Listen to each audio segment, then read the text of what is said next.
Sometimes, when things aren't going as well as we hope, we are tempted to give up on our righteousness commitment to God. Para saan? We might ask ourselves, and minsan napapaisip tayo, surely, it doesn't seem to be paying off for me. But God gave us Zechariah and Elizabeth as examples of righteous waiting. They remind us not to give up on God in our time of discouragement, impatience, and frustration. As Luke began his good news about Jesus, we find Zechariah and Elizabeth old and faithful followers of God. They were righteous in God's eyes, and yet their fervent desire to have a child had not been granted by God. But still they honored the Lord because it was the right thing to do. Then their faithfulness provided the beginning of Luke's account of our salvation story. In Luke chapter 5 verse 11 to 14, then the angel of the Lord appeared to him, standing at the right side of the altar of incense. When Zechariah saw him, he was startled and was gripped with fear. But the angel said to him, "Do not be afraid, Zechariah. Your prayer has been heard. Your wife Elizabeth will bear you a son, and you are to call him John. He will be a joy and delight to you, and many will rejoice because of his birth, for he will be great in the sight of the Lord."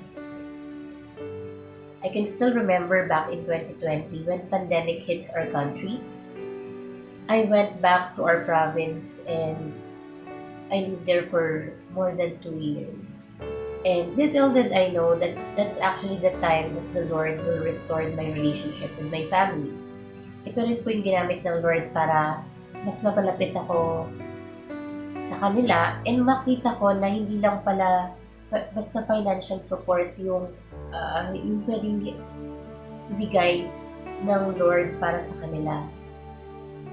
Just to show them my love and appreciation. And thanks be to God.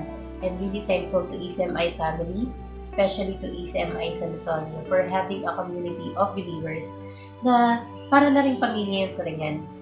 Even until now, na nakabalik na ulit ako dito sa Manila, na miss ko pa din yung time na kasama ko sila to learn the Word of God and makipag-bonding din sa kanila.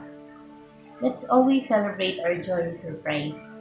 Let's remember that Zechariah and Elizabeth as an example, showing us that their faithful wait on God opens the door for us to share in His glorious grace.